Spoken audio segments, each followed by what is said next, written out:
I'm very sorry, Ishwan Shifu. My dad still won't talk to me about the Sky Letter. No need to apologize. I should be thanking you for trying to help. But this isn't something we can force. The Tidefare was created to lift people's spirits, to bring hope to the community. If it starts causing strife between a father and son, wouldn't that defeat the whole purpose? My dad used to love the Tidefare. He'd bring the whole family along. To be honest, I didn't think much of it at the time. But after hearing him talk about it so much, I've started to see it differently. Now look at us. I'm the devoted one, and he's the one who's turned away from it.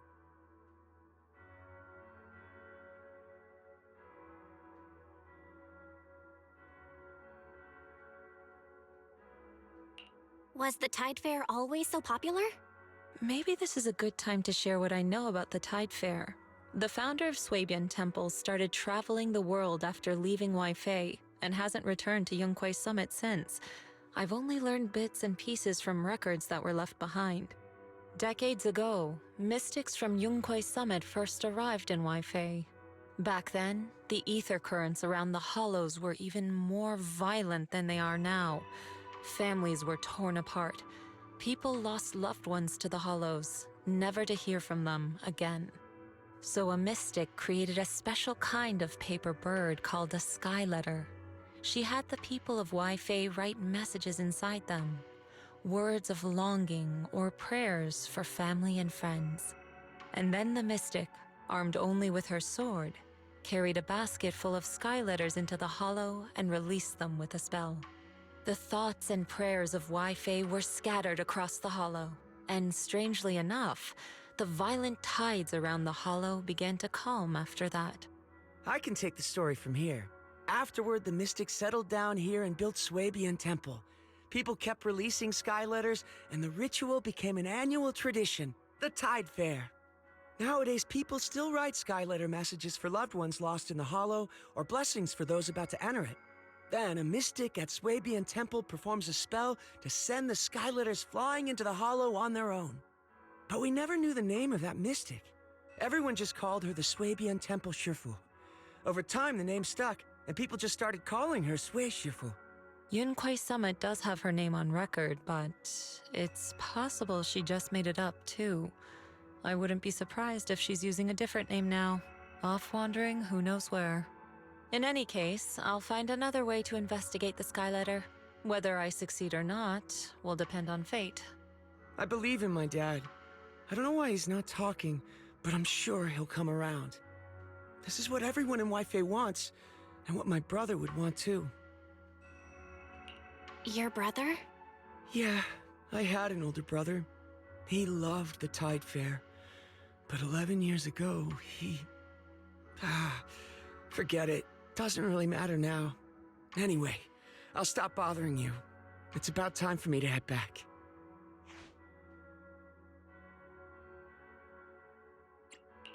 It was just a single sigil, but somehow, it's gotten a lot more complicated.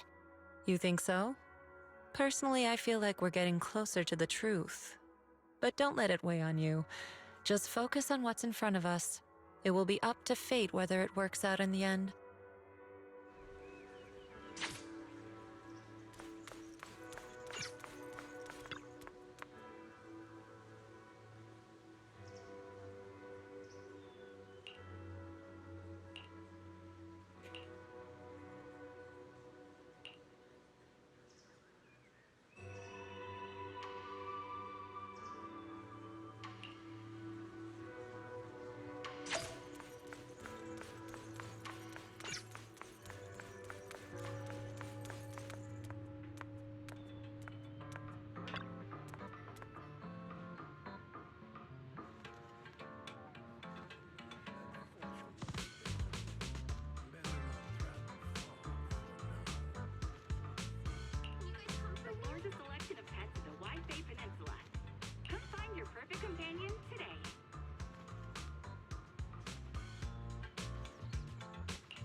Come on in.